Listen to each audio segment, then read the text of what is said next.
పెద్ద ఆయన్ని చంద్రశేఖరరావు గారు నేను అన్నట్టుగా హరీష్ రావు గారు కేటీఆర్ గారు చిత్రీకరిస్తున్నారు అధ్యక్ష. అంత కుత్సిత స్వభావం నాకు లేదు అధ్యక్ష. చంద్రశేఖరరావు గారి దగ్గర ఉన్న కుర్చీని 4 కోట్ల తెలంగాణ ప్రజలు గుంజుకొని నన్ను తెచ్చి ఇక్కడ కూర్చోబెట్టారు అధ్యక్ష. ఇంకేముంది అధ్యక్ష చంద్రశేఖరరావు గారి దగ్గర నేను తీసుకోవడానికి? వారి దగ్గర ఉన్నది ప్రధాన ప్రతిపక్ష హోదా. ఆ ప్రధాన ప్రతిపక్ష హోదా ఎవరికి కావాలి అధ్యక్ష? అయితే హరీష్ రావు గారు కావాలి, లేకపోతే కేటీఆర్ కావాలి.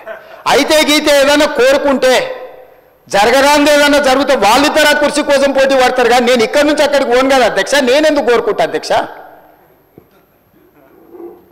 ఇది సింపుల్ లాజిక్ కదా అధ్యక్ష.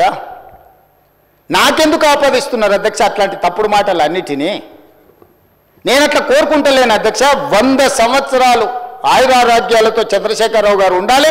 వారు ఆ ప్రతిపక్షంలో అట్లనే ఉండాలి, నేను ఇక్కడనే ఉండాలి. వారు సూచనలు చేస్తూనే ఉండాలి, నేను మంచి పరిపాలన అందిస్తూనే ఉండాలి. మా ఆర్థిక మంత్రి గారు మాకు నిధులు అందిస్తూనే ఉండాలి అధ్యక్ష. ఇది మా ఆలోచన అధ్యక్ష. ఇది మా భవిష్యత్ కార్యాచరణ. నేనెందుకు కోరుకుంటా అధ్యక్ష? నాకెందుకు? వాళ్ళు సరిపోను అన్నట్టు మళ్ళీ నేను కావాలా? వాళ్ళ ఇంట్లోనే పోటీలు పడుతారు నలుగురు. ఎవరు అందులోకి రావాలో? మా మిత్రుడు మహేశ్వర్ రెడ్డి గారు కూడా ఉన్నారు. మంచి మనసు ఉంటే మాతో పాటు ఇక్కడ కూర్చుంటాడు. ఈ రోజు కాకపోతే రేపైనా. ఏమున్నది అధ్యక్ష? నాకు మంచి ఫ్రెండే, నేనేం కాదంటలేను అధ్యక్ష.